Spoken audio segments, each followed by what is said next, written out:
بسم الله الرحمن الرحيم. من دكتور زانا معروف شێخانی هەڵگری بڕوانامەی دکتۆرا لە نەشتەرگەری گورچیلە و نەخۆشیەکانی پرۆستات و نەزۆکی پیاوان.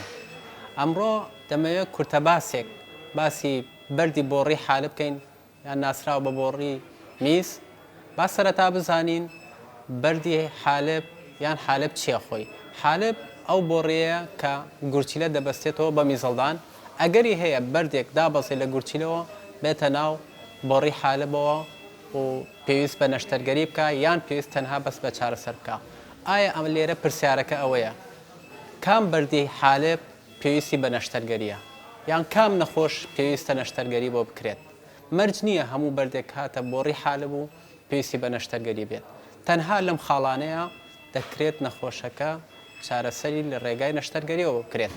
وەکو ئەگەر بەردەکە هاتوو هەڵاوسانێکی بۆ گورچیلە دروست کرده بوو کە میز بگەڕێتەوە ناو گورچیلەکان و گورچیلە هەڵاوسانێکی پێوە دیار بوو کە بوو بە دەرەجەی 2 یان 3 ویش لە ڕێگای سۆنەر و ئەشیعی سیتیسکانەوە دەیزانین. یاخود بوو بە هۆی سستی ئەو گورچیلە لە ڕێگای پشکنینی تاقیگەیەوە دەزانین. یاخود بووە هۆی لەرزوتا و هەوکردنەوە ئەویش هەمان شێوە هەم نەخۆشەکە لەرزوتایەکی زۆری هەیە هەم لە ڕێگای تاقیگەی لە ڕێگای خوێن و میزەوە ئەیزانین. و کۆتا جار ئەوەیە کۆتا خاڵەوەیە کە نەخۆشەکە ئازارێکی زۆری هەیە و هیچ ئازارەکەی بە دەرمانی ئازارشکێن ناڕوات بۆیە ئەو کات پێویستە لە ڕێگای نازوورەوە ئەو بەردەی بۆ بشکێنین پاڵپشت بە لێزەر.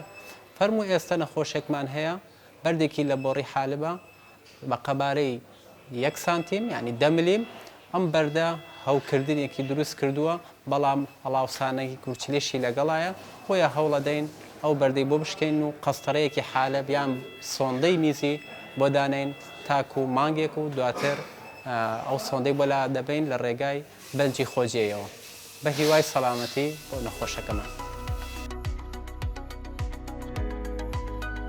میهرەبانی دڵسۆزی و لێزانی